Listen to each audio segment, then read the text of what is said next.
오늘 우리에게 주시는 하나님의 말씀입니다. 하나님의 말씀은 신약성경 마태복음 11장 16절에서 19절 주신 말씀을 제가 봉독하겠습니다. 이 세대를 무엇으로 비유할까?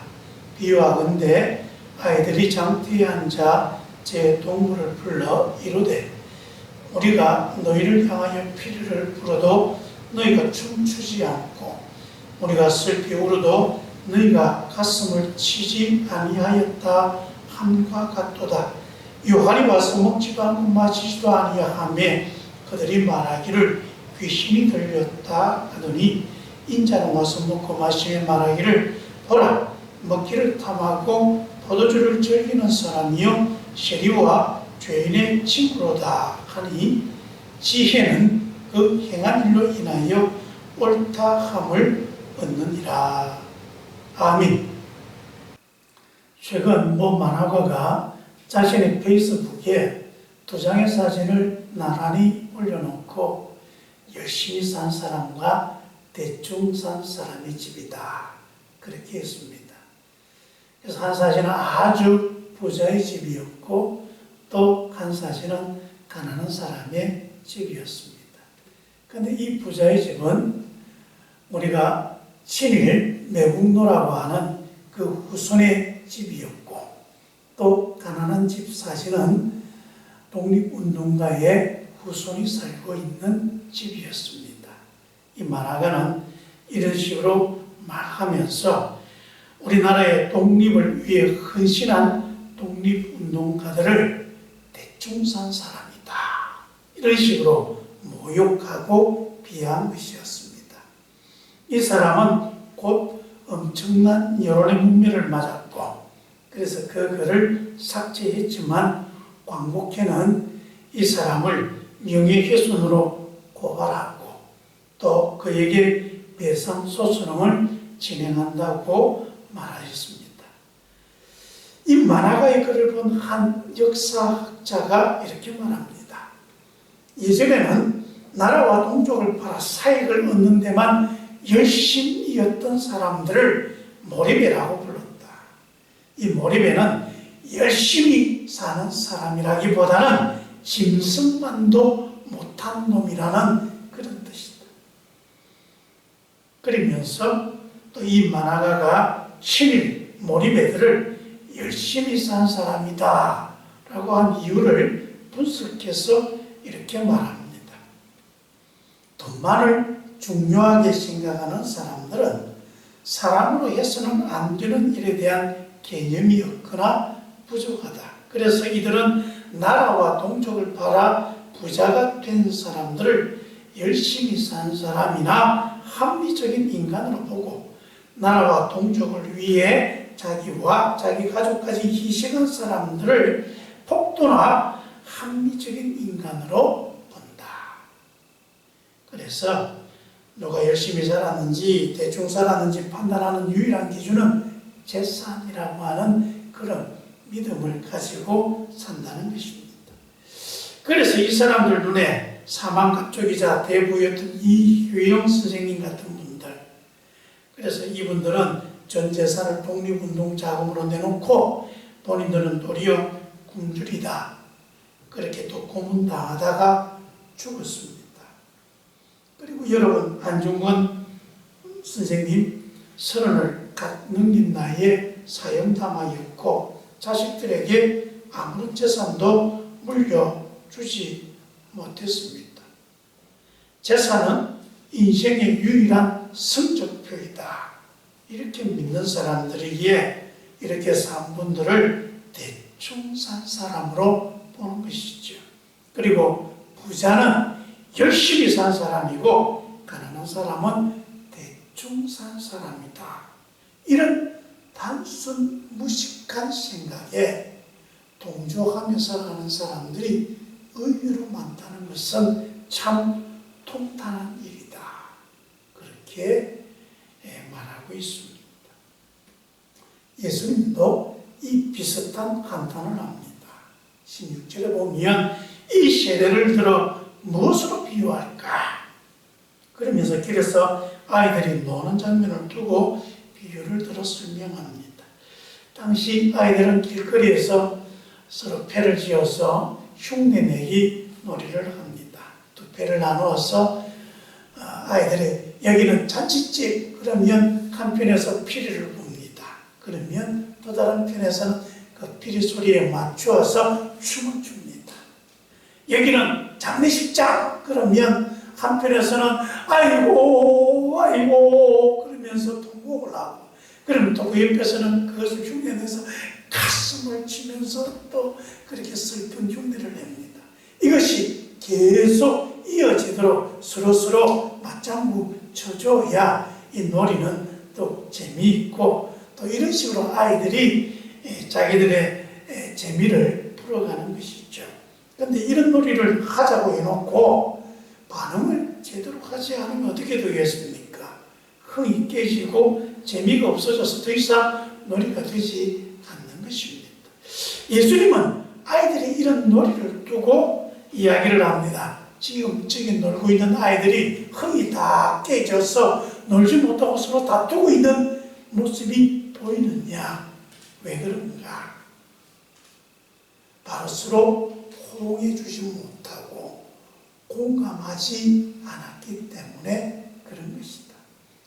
예수님은 지금 이 시대가 바로 그렇다 그러면서 세례요한과 자신에 대해 사람들이 대하는 태도에 대해서 말합니다. 세례요한이 요단강에서 회개를 외치며 하나님의 말씀과 구원을 순교하면서 그는 선지자의 면모를 여실히 보였습니다. 그의 삶은 절제되었고 검소했고 경건했습니다. 그를 보는 사람들마다 구약 성경에 나오는 엘리야 선지자를 떠올렸습니다. 그래서 많은 이들이 세례요한의 말을 듣기 위해서 기꺼이 광야로 나왔습니다. 세례를 받았습니다. 회개했습니다. 그런데 그 당시 영적 지도자라고 하는 사람들은 세례요한을 두고 귀신 들린 사람이다 그렇게 폄하했습니다. 하나님의 말씀을 선포하는 세례요한을 귀신 들렸다고 모욕을 주고, 그래서 사람들이 그를 오해하게 만든 것입니다. 가장 하나님을 잘 안다고 자부하던 사람들이 정작 하나님이 보낸 선지자가 그들에게 왔지만 그 선지자를 알아보지 못하고 도리어 그를 오해하고 비난하고 있는 것입니다. 그리고 세례요한이 우리가 기다리는 메시아라고 소개한 예수님도 세례요한과 똑같이 그리했습니다. 예수님은 세례요한과 같은 그런 극단적인 경건의 모습은 가지지 않았습니다. 도리어 상당히 자유로웠습니다. 모든 사람을 가리지 않고 만났습니다. 어디든지 하나님의 말씀을 가르쳤습니다. 기적이 일어나고 치유가 일어나고 마귀가 떠나갔습니다. 예수님이 가는 곳마다 기쁨이 넘쳤고 또 많은 사람들이 예수님을 자신의 집으로 영접하여 대접하기를 원했습니다. 예수님은 그런 사람들의 초대를 거절하지 않았고 그들이 집에 가서 기쁨을 나누며 먹고 마셨습니다. 그러자 당시에 하나님의 종을 자처하던 바리새인들과 제사장들은 그런 예수님을 두고 먹기를 탐하고 포도주를 즐기는 사람이며 세리와 죄인의 친구라고 또 비난하였습니다. 한마디로 그 사람은 방탕한 사람이다 그런 것이죠. 여러분, 금욕과 절제와 경건생활로 하나님의 뜻에 순종한 세례요한을 두고는 귀신 들렸다 그렇게 말하고, 또 그렇게 행동하지 아니하고 도리어 사람들을 만나서 즐겁게 기쁨을 나누는 예수님을 보고는 방탕한 사람이다 그리 말합니다. 이들은 왜 이리 사람 보는 눈이 어두울까? 가장 영적이라고 자처하던 사람들이 가장 영적으로 눈먼 사람이 된 것입니다. 보면서도 안 보인다 그러고 알면서도 모르겠다 그러고 이런 식으로 진실을 외면하는 사람들, 그들은 왜 이렇게 되었을까요?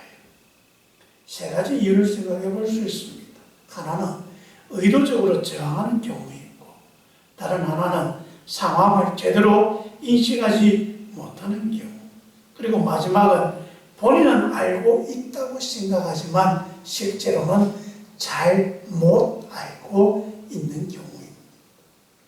왜 세례 요한을 두고 귀신이 들렸다 판단했겠습니까? 영적인 문제에 대해서는 자신들이 가장 잘 아는 사람들이고 분별력이 있다. 그들은 자부심을 갖고 있었습니다. 그런 자신들의 관점에서 요한의 행동을 분석해 보니까 자신들과는 다르다는 것이죠. 그래서 옳지 않다. 그렇게 결론을 내립니다. 그는 귀신 들린 것이다. 예수님도 그런 식으로 판단했습니다. 그래서 그들은 예수는 재주가 좀 있는 사람이지만 방탕한 사람이다. 그들은 왜 이런 결론을 내렸겠습니까?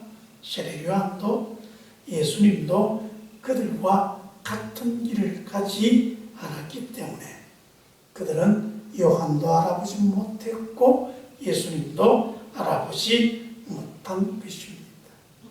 아니, 솔직히 알아봤지만 그들은 인정할 수 없었습니다.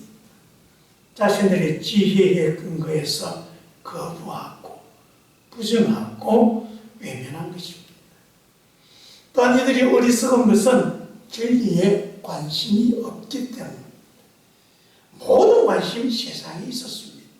돈을 벌고 명예를 얻고 그리고 권력을 누리는 그런 세속적인 성공에 관심이 집중되어 있습니다. 그러니 하나님의 말씀이 들릴 리가 없는 것입니다. 피를 보는지 애곡하는지 들리지 않습니다. 사람들은 대개 자기가 보는 것만 본다.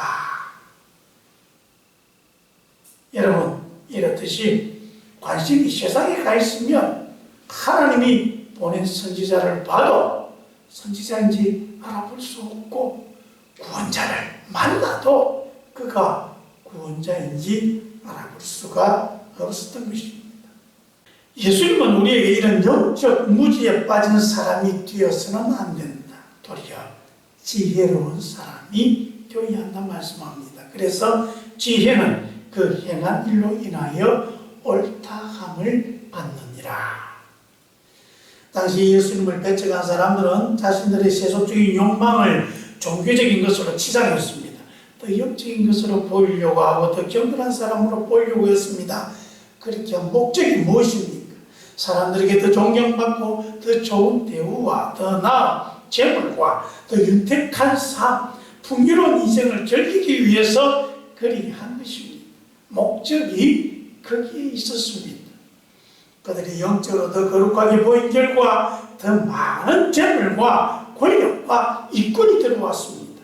그들은 그것을 누리며 살고자 하였고 이것이야말로 영적인 사람이 누리는 풍요로움이다. 그렇게 말했습니다.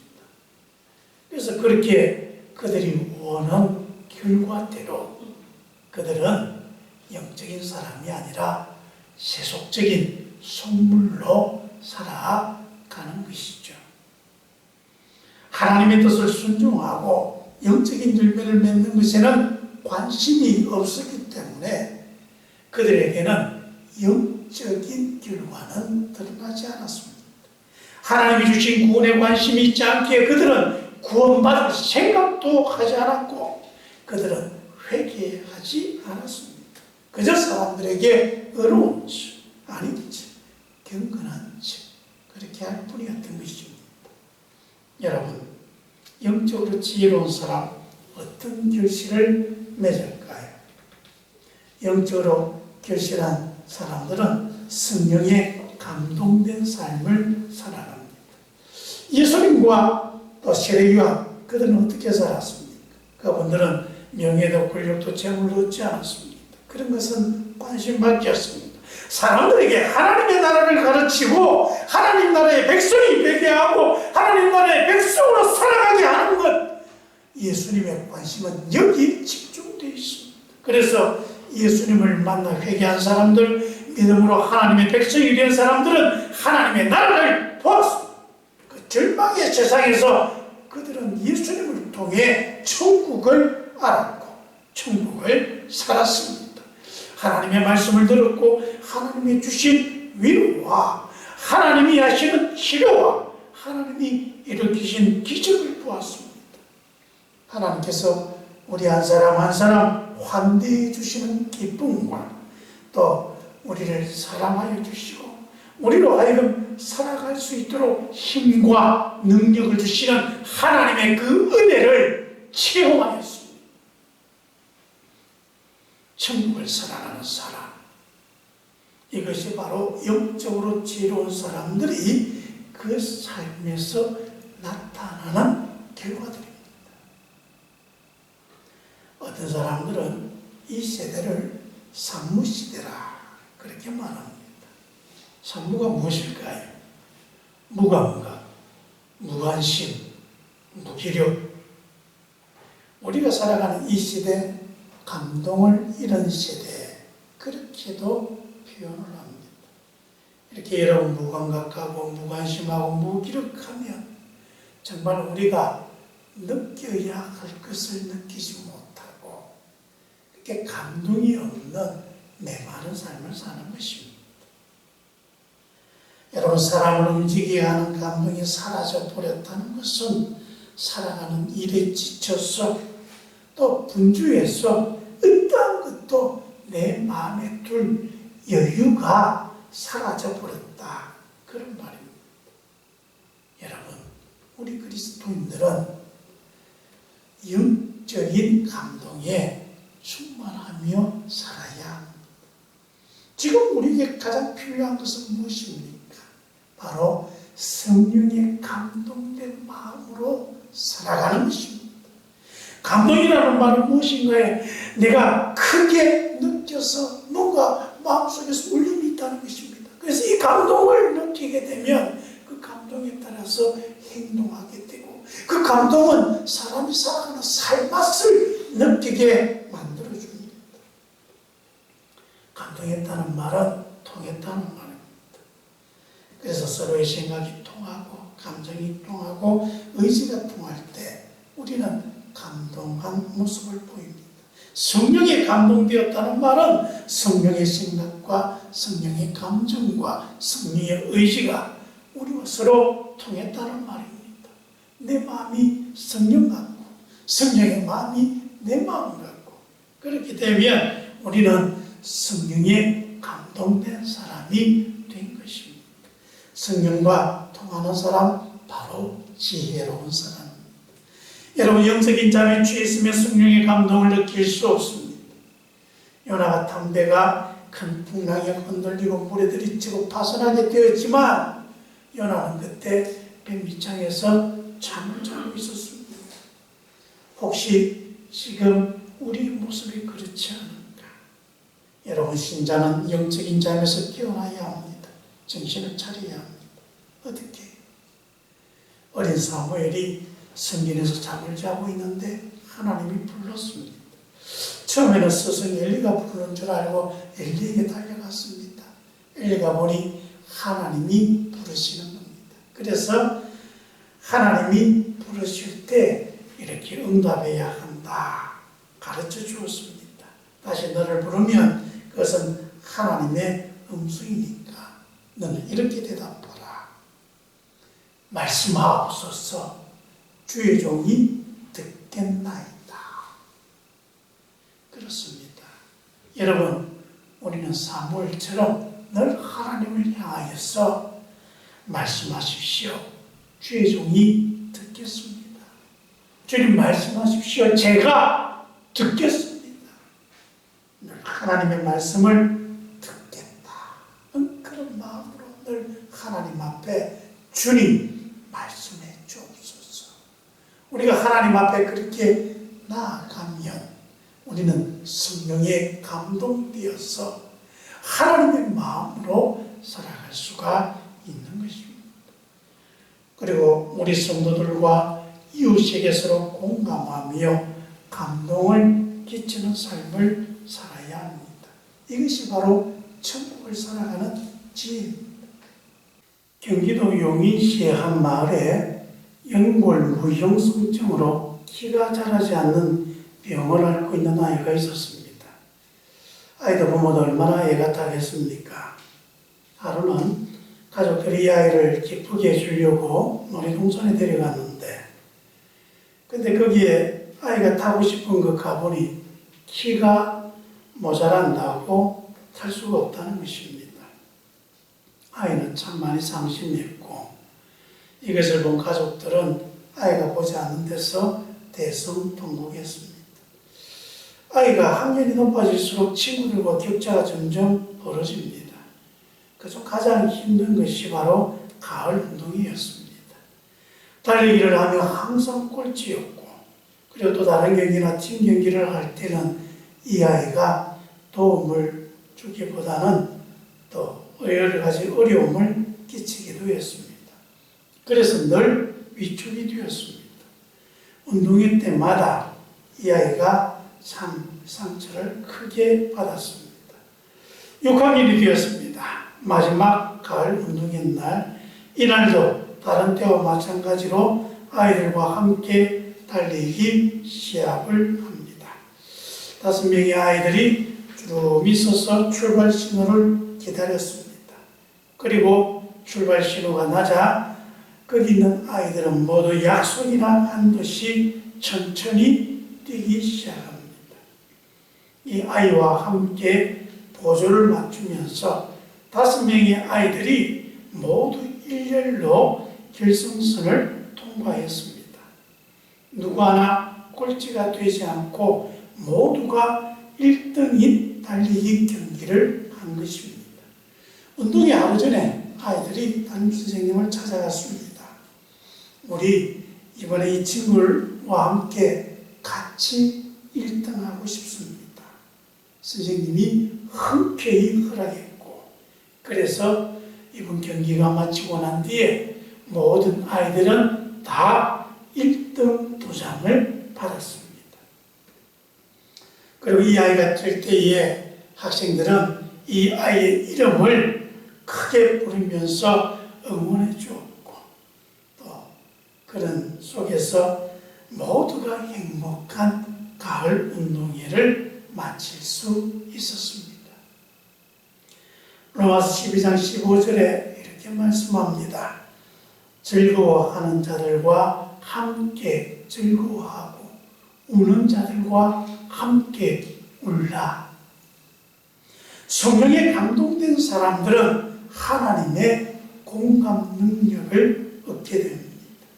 하나님의 마음으로 즐거워하는 자와 함께 즐거워하고 우는 자들과 함께 울면서 살아가는 것, 이것이 바로 천국을 살아가는 지혜로운 사람들의 모습입니다. 여러분 모두 늘 성령에 감동하고 또 서로에게 감동 끼치면서 매일매일 천국을 살아가는 아름다운 인생이 되시기를 주님의 이름으로 축원합니다. 기도하겠습니다. 아버지 하나님, 우리에게 주신 천국이 너무 아름답고 소중합니다. 그런데 우리의 관심이 하나님 나라에 있지 않고 참 쓸모없는 세속적인 것에 매몰되어 있지 않다. 다시 하겠습니다. 그게 놔두세요.